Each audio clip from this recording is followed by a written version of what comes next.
You know, from the very first rock ever thrown in anger to a bomb that could literally crack our planet in half, it seems like we humans have always been a little too good at coming up with ways to destroy things. So today, we're going to trace that incredible and kind of terrifying evolution to answer one huge question. And it's a bigger question than you might think. What is history's deadliest weapon? Seriously, think about it. Is it the sword? Maybe the machine gun? Or something much, much newer? Well, to figure this out, we've got to go way, way back. All the way to the start. Yep, you're seeing that right. For a huge chunk of the Stone Age, the ultimate weapon was a rock. And look, I know it sounds silly, but don't laugh. These things were brutally effective.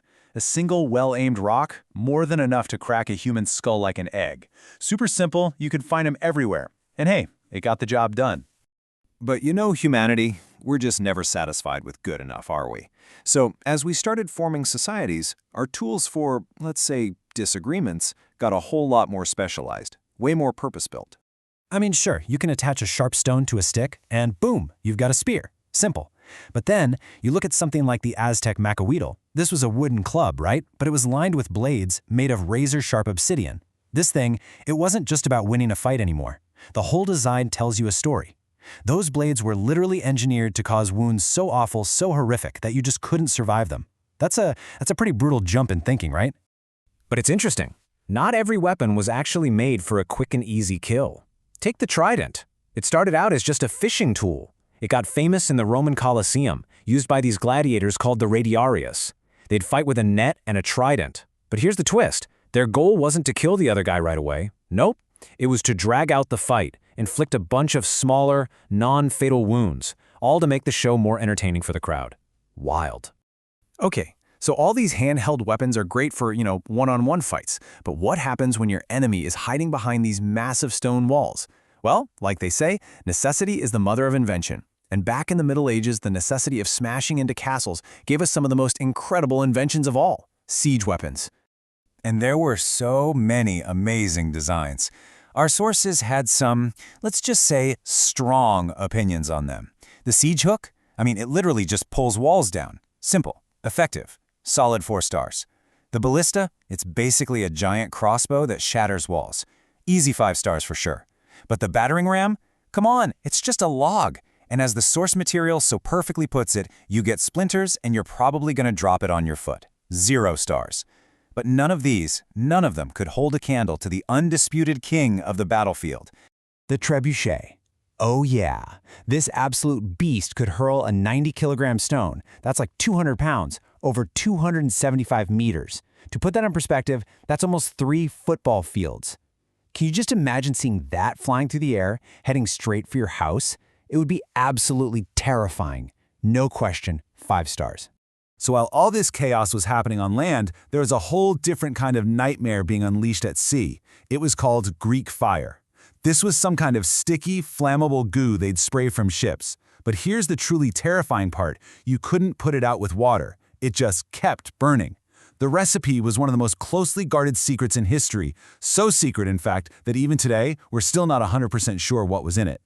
So, what's your favorite siege weapon? Let us know down in the comments. The medieval battlefield really was this deadly playground of physics and clever engineering. But as amazing as all these machines were, they were about to become completely obsolete. And it was all thanks to a simple chemical reaction that would change, well, pretty much everything. All right, this is it. We've arrived at the invention that didn't just change warfare. You could honestly argue it changed our entire existence as a species. We're talking about the gun. So, say hello to the fire lance. This thing was developed in China way back around 950 AD, and it was bizarre. It was this deadly mashup of part spear, part flamethrower, and part shotgun. Seriously, they just attach a tube of gunpowder to a spear. At first, it just sprayed fire, but later on, they started loading it with junk, pellets, bits of pottery, you name it. This strange contraption? This was the granddaddy of every single gun that ever came after it. And with this invention came a completely new and frankly terrifying philosophy of war. Look, the goal wasn't just to win the battle anymore. Oh no, the new goal was to cause so much destruction, so much pain and suffering that your enemy would be too terrified to ever think about fighting you again. This was the birth of deterrence through terror, And it's a concept that, believe me, is still a huge part of military thinking today. And that whole philosophy, it would hit its absolute horrifying peak in the 20th century. When World War I broke out, the power of the Industrial Revolution wasn't just for making cars and factories anymore. It was applied to the business of killing on a scale that humanity had never, ever seen. This was the age of the machine gun, the first tanks, the hand grenade. But even among all that, one weapon stood out for its pure, inhuman cruelty. And to really get it, I want you to just imagine for a second. Picture yourself as a soldier, stuck in the mud and misery of the trenches in World War I. All of a sudden, you see it. This strange, yellowish-brown cloud on the horizon, just drifting towards you. There's no one to shoot at. All you can do is try to run. But it's no use. The gas is all around you. Your skin starts to blister. Your eyes swell completely shut. Every breath is just agony. And even if you manage to survive that first wave, you could suffer for weeks with these horrific injuries inside and out before you finally die. The sheer horror of chemical weapons like mustard gas was so awful that most of the world agreed to condemn them as too inhumane for future wars. I mean, think about that. In a war that killed 20 million people, this was the thing they decided crossed the line. They called World War I the war to end all wars, but tragically, it was just a warm-up. And that brings us to World War II, and the story of what might just be the final weapon. The Allies and the Axis powers were locked in this desperate, secret race. A race to build a bomb so incredibly powerful, it would force the other side to surrender on the spot. No questions asked. The science that unlocked this power was called nuclear fission. Now, to put it really simply, the idea is that if you can squeeze an element like uranium-235 just right, you can set off an atomic chain reaction. And that chain reaction releases an amount of energy that is, well, it's almost impossible to believe. And the Americans were the first to figure out how to turn that science into a weapon. The result was the atomic bomb that was dropped on Hiroshima.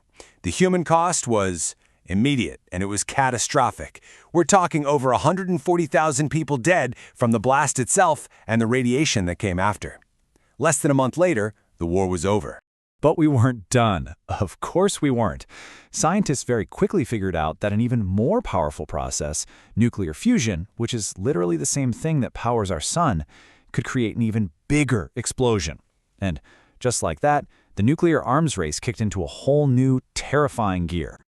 And this brings us to the absolute peak of that race, the Soviet Union's Tsar Bomba. This is, to this day, the single most powerful explosive humanity has ever detonated. Its mushroom cloud shot 67 kilometers straight up into the sky. That is like stacking 8 Mount Everests one on top of the other. It's a level of power that you almost can't even wrap your head around it.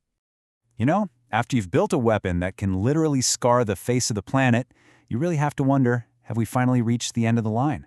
Maybe it's time we put all that brain power into something a little more productive. Something more meaningful. You know, like hitting that subscribe button for more explainers just like this one. Just a thought. But that does leave us with one last, pretty sobering question. A nuclear bomb. It's a weapon that has no real defense. The only thing stopping it is the fear that someone else will use theirs. So is that it? Have we finally invented the last weapon we'll ever need to? Or is the next terrifying leap in the science of destruction just waiting around the corner?